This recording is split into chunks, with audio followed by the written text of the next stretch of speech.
প্রিয় ছাত্রছাত্রীরা, আনফোল্ডিং ফিলোসফির আজকের এপিসোডে আমাদের আলোচনার বিষয় মীমাংসা দর্শন।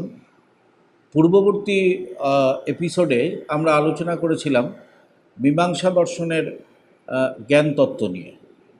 তোমরা জানো যে ভারতীয় দর্শনের যারা আস্তিক সম্প্রদায়, সেই আস্তিক ধারার কট্টর সমর্থক মীমাংসকরা বৈদিক চিন্তাকে চারবাক বৌদ্ধ ও জৈনদের যে বিরোধিতা, সেই বিরোধিতার থেকে পুনরুদ্ধার করে সুবিন্যস্ত এবং যৌক্তিকভাবে ভারতীয় মননে পুনঃপ্রতিষ্ঠিত করার চেষ্টা করেছিলেন। মীমাংসা দর্শনে বেদের কর্মকাণ্ড, এই কর্মকাণ্ড বর্ণিত ধর্মের স্বরূপ সম্পর্কে যথার্থ জ্ঞান লাভের জন্য জ্ঞানবিদ্যার আলোচনার ওপর যথেষ্ট গুরুত্ব আরোপ করা হয়েছে। মীমাংসা জ্ঞানবিদ্যার আলোচনায় প্রমাণ, প্রমেয়, সত্যতার মানদণ্ড, ভ্রমের লক্ষণ ইত্যাদি নানা বিষয়ে গুরুত্ব পেলেও এগুলির মধ্যে তাদের প্রমাণতত্ত্ব সম্পর্কিত আলোচনাই প্রধান আলোচনার বিষয়। মীমাংসা দার্শনিকদের মতে আত্মাই হলো জ্ঞাতা। প্রত্যক্ষ ও অনুমান সহ অন্য সমস্ত জ্ঞানই অনিবার্যভাবে আত্মা বা জ্ঞাতার মধ্যে সরাসরিভাবে উদ্ভূত হয়ে থাকে। তাঁদের মতে, মীমাংসকদের মতে, যে জ্ঞান পূর্বে অজ্ঞাত এমন কোনো বিষয় বা বস্তুর প্রতিনিধিত্ব করে এবং তা এর কোনো অংশের সাথে স্ববিরোধী নয়, সেই জ্ঞানকেই বলা হয় প্রমা বা যথার্থ জ্ঞান। যথার্থ জ্ঞান লাভের পদ্ধতি বা প্রমাণ সম্পর্কে মীমাংসক দার্শনিকদের মধ্যে মতভেদ লক্ষ্য করা যায়। মীমাংসা দর্শনের প্রতিষ্ঠাতা জৈমিনীর মতে প্রমাণ তিন প্রকার: প্রত্যক্ষ, অনুমান এবং শব্দ। অন্যদিকে জৈমিনীর মীমাংসা সূত্র গ্রন্থের ভাষ্যকার কুমারিল ভট্টের মতে প্রমাণ ছয় প্রকার: প্রত্যক্ষ, অনুমান, শব্দ, উপমান, অর্থাপত্তি এবং অনুপলব্ধি। কিন্তু প্রভাকর মিশ্র, আরেকজন মীমাংসা দার্শনিক প্রভাকর মিশ্র, কুমারিল স্বীকৃত অনুপলব্ধিকে প্রমাণ হিসাবে স্বীকার করেননি। তার মতে প্রমাণ পাঁচ প্রকার: প্রত্যক্ষ, অনুমান, শব্দ, উপমান এবং অর্থাপত্তি। এই আজকের এপিসোডে আমরা আলোচনা করব শব্দ এবং উপমান, এই দুটি বিষয়ে মীমাংসকদের বক্তব্য। শব্দ, এই শব্দ প্রমাণ সম্পর্কে মীমাংসকদের মতে কোনো বাক্য যেসব শব্দ দ্বারা গঠিত, সেই সব শব্দের অর্থ উপলব্ধি করার ফলে ওই বাক্য থেকে যে জ্ঞান পাওয়া যায় তাকে বলা হয় শব্দ জ্ঞান। কুমারিল ভট্ট অতীন্দ্রিয় বস্তুর জ্ঞানকে শব্দ জ্ঞান বলেছেন। বাক্য থেকে এই জ্ঞান পাওয়া যায়। বাক্য গঠনকারী শব্দসমূহের অর্থ উপলব্ধির ওপর এই জ্ঞান নির্ভর করে। প্রভাকর মিশ্র শব্দজ্ঞানকে অক্ষর দ্বারা গঠিত শব্দগুলির জ্ঞানের ভিত্তিতে পাওয়া অতীন্দ্রিয় জ্ঞান হিসাবে বর্ণনা করেছেন। শব্দের শ্রেণীবিভাগ: কুমারিল ভট্ট শব্দকে দুটি শ্রেণীতে ভাগ করেছেন। সেই দুটি ভাগ হলো মানবীয় এবং অতিমানবীয়। মানবীয় শব্দ হলো বিশ্বস্ত ব্যক্তির বচন। এই জাতীয় শব্দ জ্ঞানের বৈধতা নির্ভর করে বাক্য উচ্চারণকারী ব্যক্তির বিশ্বস্ততার ওপর।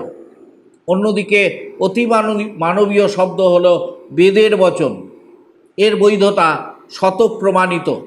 সুতরাং উভয় প্রকার শব্দই আমাদের বৈধ জ্ঞান দান করে থাকে। কুমারিল ভট্ট মানবীয় ও অতিমানবীয় এই দুই প্রকার শব্দের কথা বললেও প্রভাকর মানবীয় শব্দকে অনুমানের অন্তর্ভুক্ত বলে মনে করেছেন। কেননা কোনো ব্যক্তি যে বচন উচ্চারণ করে সেই বচনের বৈধতা নির্ভর করে ওই ব্যক্তির চরিত্রের বিশ্বস্ততার ওপর, নির্ভরযোগ্যতার ওপর। অন্য ভাষায় ব্যক্তির চরিত্রের বিশ্বস্ততা বা নির্ভরযোগ্যতার বৈশিষ্ট্যের মাধ্যমে বচনের বিশ্বস্ততা অনুমিত হয়ে থাকে। এখানে ব্যক্তি হলো কারণ এবং উচ্চারিত বাক্য হলো কার্য। এক্ষেত্রে কারণ থেকে কার্য অনুমিত হয়। এই জন্য মানবীয় শব্দ অনুমানের অন্তর্গত। কিন্তু বৈদিক ধর্মগ্রন্থের জ্ঞান অনুমিতভাবে বৈধ নয়, বরং সেই জ্ঞান শতপ্রমাণিতভাবেই বৈধ। তাই প্রভাকর মিশ্রের মতে ধর্মগ্রন্থের শব্দ ছাড়া অন্য কোনো শব্দ জ্ঞান নেই। এবারে মীমাংসা দর্শনের আরেকটি প্রমাণ উপমান প্রমাণ বা উপমান বা তুলনা। প্রভাকর মিশ্র উপমানকে কোনো প্রত্যক্ষিত বস্তুর সাথে স্মৃতিতে অধিষ্ঠিত বস্তুর সাদৃশ্য জ্ঞান হিসাবে সংজ্ঞায়িত করেছেন। যেমন অতীতে দেখা কোনো গরুর স্মৃতির সাথে বর্তমানে বনে গরুর সদৃশ্য প্রাণীকে দেখে তাকে গবয় বলে চিনতে পারাই হলো প্রভাকরের মতে উপমান। প্রভাকর মিশ্রের দেওয়া উপমানের সংজ্ঞার সাথে কুমারিল ভট্টের দেওয়া সংজ্ঞা প্রায় অভিন্ন। তবে উপমান সম্পর্কে কুমারিল ভট্ট এবং প্রভাকর মিশ্রের মতের মধ্যে পার্থক্যও রয়েছে। কুমারিল ভট্টের মতে যে সাদৃশ্যের ভিত্তিতে উপমান জ্ঞান লাভ করা যায় সেই সাদৃশ্য একাধিক বস্তুতে অবস্থিত একই রকম গুণাবলী থেকে গঠিত হয়। অন্যদিকে প্রভাকর মিশ্রের মতে এই সাদৃশ্যকে একটি স্বতন্ত্র প্রকার হিসাবে গণ্য করা উচিত। উপমানকে স্বতন্ত্র প্রমাণ হিসাবে গণ্য করার সপক্ষে মীমাংসক দার্শনিকেরা নানা যুক্তি দিয়েছেন। তাদের মতে উপমান প্রত্যক্ষ প্রমাণের অন্তর্ভুক্ত হতে পারে না, কেননা এতে পূর্বজ্ঞাত বস্তুটি জ্ঞানের উৎপত্তির সময় অনুপস্থিত থাকে। মীমাংসকদের মতে উপমান স্মৃতিও হতে পারে না, কারণ বর্তমানে বস্তুর সাদৃশ্য পূর্বজ্ঞাত হতে পারে না। উপমান ব্যাপ্তিজ্ঞানের ওপর নির্ভরশীল না হওয়ায় উপমানকে অনুমানেরও অন্তর্ভুক্ত করা যায় না। আবার উপমান বিশ্বাসযোগ্য ব্যক্তির বচন নয় বলে তা শব্দ প্রমাণের অন্তর্ভুক্তও হতে পারে না। এই কারণেই মীমাংসকরা বলেছেন উপমানকে বস্তুত একটি স্বতন্ত্র প্রমাণ হিসাবেই স্বীকার করতে হবে। আজকের এপিসোডে আমরা আলোচনা করলাম মীমাংসা দর্শনে উপমান এবং শব্দ এই দুটি প্রমাণ সম্পর্কে। পরবর্তীতে আমরা আরও যে প্রমাণ মীমাংসকরা স্বীকার করেছেন অর্থাৎ অর্থাপত্তি এবং অনুপলব্ধি এই সম্পর্কেও আলোচনা করব। মীমাংসা দর্শনের জ্ঞানতাত্ত্বিক আলোচনার অন্তর্গত এই প্রমাণ সম্পর্কে আলোচনা অত্যন্ত গুরুত্বপূর্ণ আলোচনা। তোমরা মনোযোগ সহকারে দেখো, এই আলোচনা অবশ্যই তোমাদের কাজে লাগবে।